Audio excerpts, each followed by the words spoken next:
Hey everybody, so on today's show we are actually going to review The Giver. Yes. Now, I finished reading the book today, and we got to see a preview of the movie. Now this is going to be an interesting review because I never read The Giver growing up. I wasn't even familiar with it really when the trailer came out.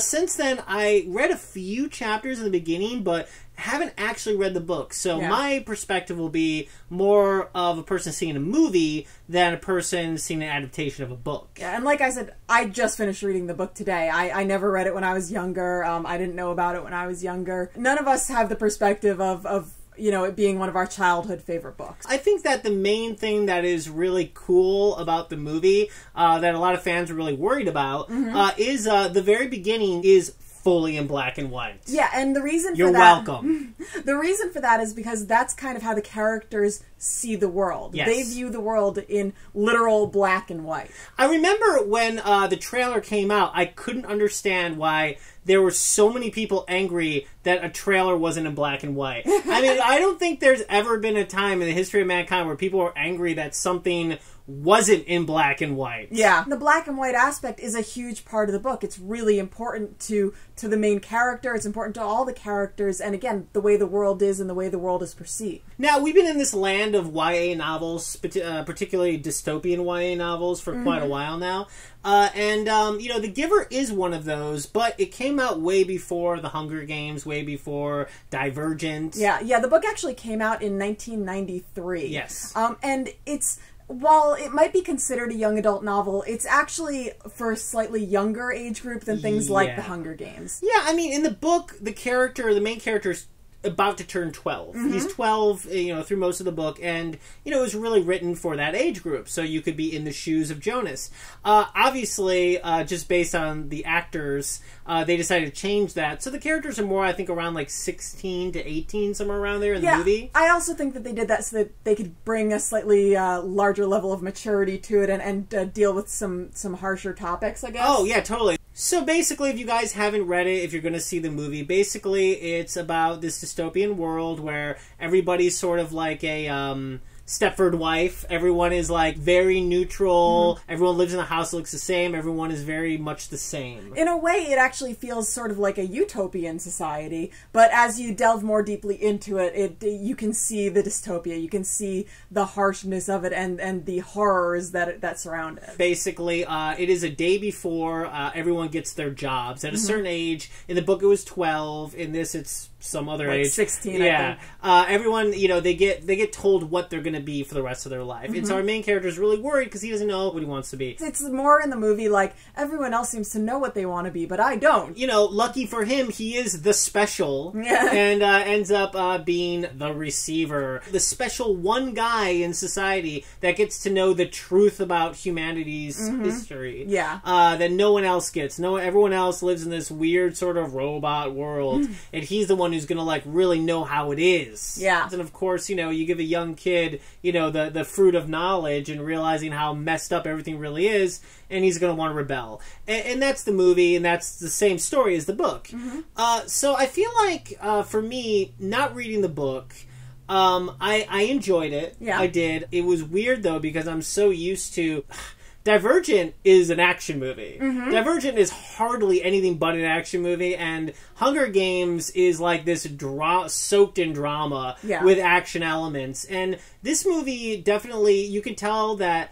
I think, one, you can tell they seem to stay very close to the text in many ways. And two, it felt like they added action because they felt like they had to, but there was really, like... It was almost a little out of place. The thing is that the book is really talky. You know, there is just a lot of talking. There really isn't any action. And to be perfectly honest, I don't know how much that would appeal to the movie-going audience, especially the sort of younger, skewed audience that it's really intended for. You know, the thing is that I just read the book. And for someone who just read the book, I can appreciate the changes that they made. I understood why they made them. And in fact, I think that some of them actually explained certain things better that the book just didn't go deep enough into to make it clear. Yeah. For somebody that read it, like, in their childhood, that has these super fond memories of it, they might have some issues with some of the changes. Yeah, I mean, like I said before, they added some elements. I don't believe there was a giant dirt bike motorcycle chase in it. No, and the Grand Elder was not a big part of the book, but she is a very big part of the movie. And a very big actress. I mean, you get Meryl Streep. It's actually really interesting because I felt like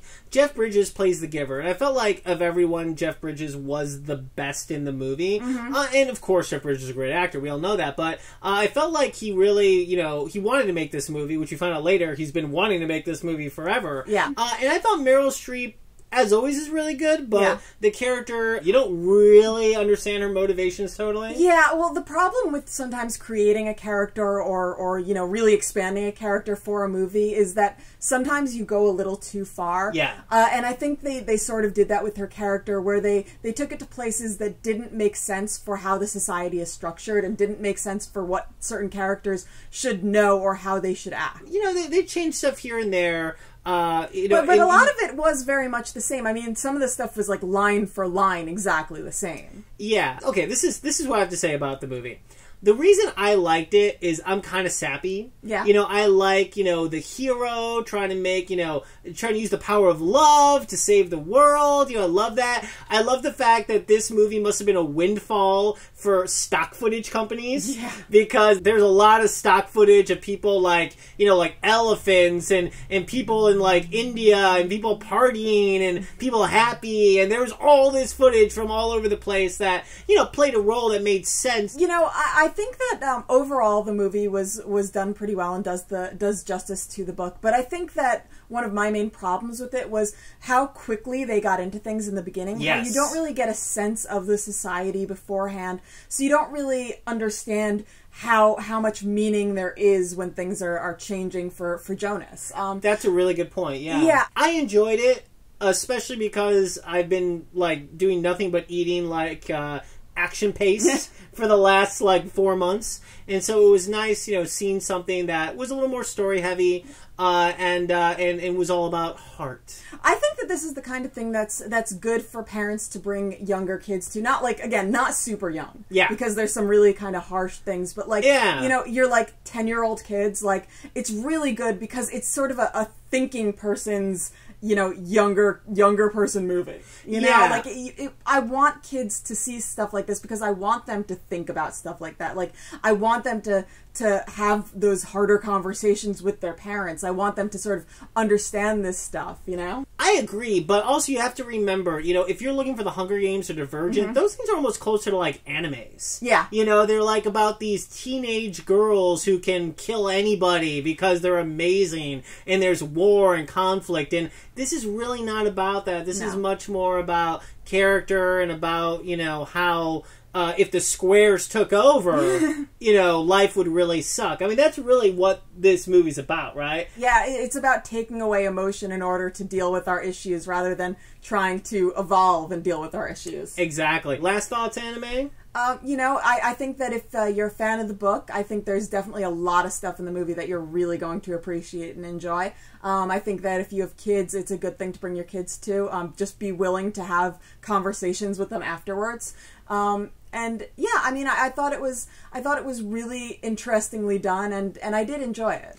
I did too. I felt like some of the scenes stuck out like a sore thumb. That I was like, there's no way this was in the book, right? But I think overall, I liked the fact that it wasn't full of CGI. It wasn't full of action. Either way, guys, that's what we think about The Giver. But what do you think? Once you see this movie, once it opens this weekend, you go see it. You comment down below. Let us know. But before that, let us know, is The Giver one of your favorite books, or do you not really like it at all? We'd like to know down here. Either way, if you'd like to listen to our radio show, we're on every week on Indie 100 and The Point. And if you want to get in touch with us, you can send us an email to geekworldradio@yahoo.com, and be sure to check out our website, geekworldradio.com. You know what I really hate about movies nowadays? What? Oh, the color. What's that about?